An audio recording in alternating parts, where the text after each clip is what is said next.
पूरी दुनिया में इजरायली सेना अपने मॉडर्न हथियारों के नाम से जानी जाती है। ऐसा कहा जाता है कि इजरायली सेना के पास ऐसे ऐसे ताकतवर हथियार हैं जो एक झटके में दुश्मन का काम तमाम कर दें। लेकिन 7 अक्टूबर 2023 से शुरू हुए गाजा युद्ध ने इजराइल की सैन्य ताकत पर भट्टा लगाया है। इतने संसाधन होने के बावजूद भी आईडीएफ को कानो कान हमास के हमले की पहले से कोई खबर नहीं लगी।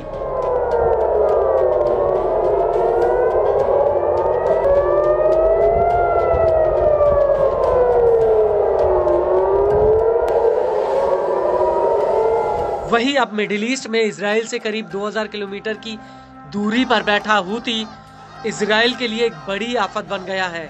वो इसलिए क्योंकि हूती के ड्रोन और मिसाइल हमलों के आगे इजरायली सेना के तमाम बड़े बड़े हथियारों की हवा निकल गई है। दरअसल आईडीएफ के पास एयर डिफेंस सिस्टम, आयरन डोम और एरोड एयर डिफेंस सिस्टम है, जिनको लेकर कहा जाता है कि आसमान में अगर परिंदा भी पर मारे तो इजराइल के इन एयर डिफेंस सिस्टम्स को पता चल जाता है। लेकिन हूती की मिसाइल और ड्रोन्स का इन एयर डिफेंस सिस्टम के पास कोई तोड़ नहीं है।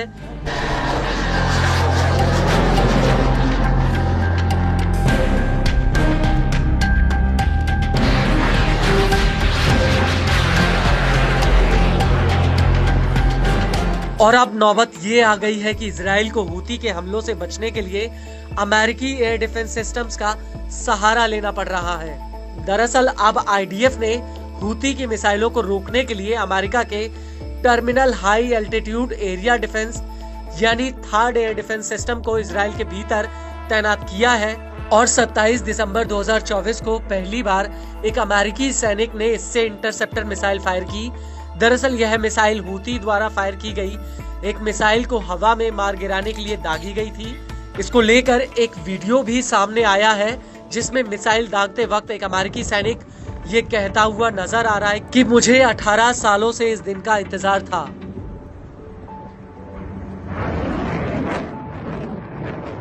आपको बता दें कि हूती तेल अवीव पर लगातार बैलिस्टिक और हाइपरसोनिक मिसाइलों से हमला कर रहा है और इजराइल के एयर डिफेंस सिस्टम हूती को रोकने में पूरी तरह से नाकामयाब साबित हुए हैं। और अब यही वजह है कि नेतन्याहू को अमेरिकी एयर डिफेंस सिस्टम्स की आड़ लेनी पड़ रही है। आपको बता दें कि अक्टूबर 2024 की शुरुआत में अमेरिका ने ऐलान किया कि वो इजराइल की ईरान के हमलों से सुरक्षा के लिए इजराइल के भीतर अपना थर्ड एयर डिफेंस सिस्टम तैनात करेगा। इसके अलावा पेंटागन ने ये भी कहा था कि वो इस एयर डिफेंस सिस्टम के साथ करीब 100 सैनिकों को भी इजराइल भेजेगा, जो इस एयर डिफेंस सिस्टम को ऑपरेट करेंगे। लेकिन बड़ा सवाल ये है कि क्या थर्ड हूती के हमलों के आगे टिक पाएगा या नहीं। तो आपको बता दें कि थर्ड को अमेरिका की सबसे बड़ी हथियार कंपनी लॉकहीड मार्टिन ने बनाया है। थर्ड एक एंटी बैलिस्टिक मिसाइल सिस्टम है।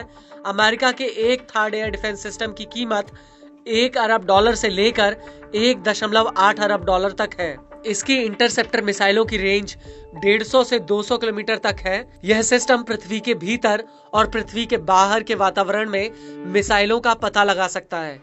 थर्ड को चलाने के लिए करीब 95 सैनिकों की जरूरत होती है।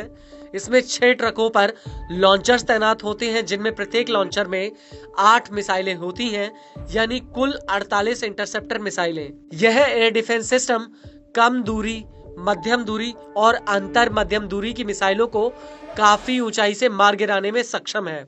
इसका रेडार सिस्टम बेहद ही ताकतवर है और हर लॉन्चर की रीलोडिंग में करीब 30 मिनट का समय लगता है।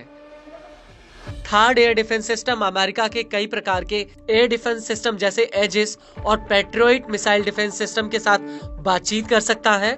थर्ड विस्फोटक वाले हथियारों को नहीं ले जाता है, बल्कि यह काइनेटिक ऊर्जा के जरिए अपने टारगेट्स को हवा में ही ढेर कर देता है, जिसमें यह अपने सटीक रेडार सिस्टम की मदद लेता है। इसके बैटरी रेडार 2 तरह से काम करते हैं।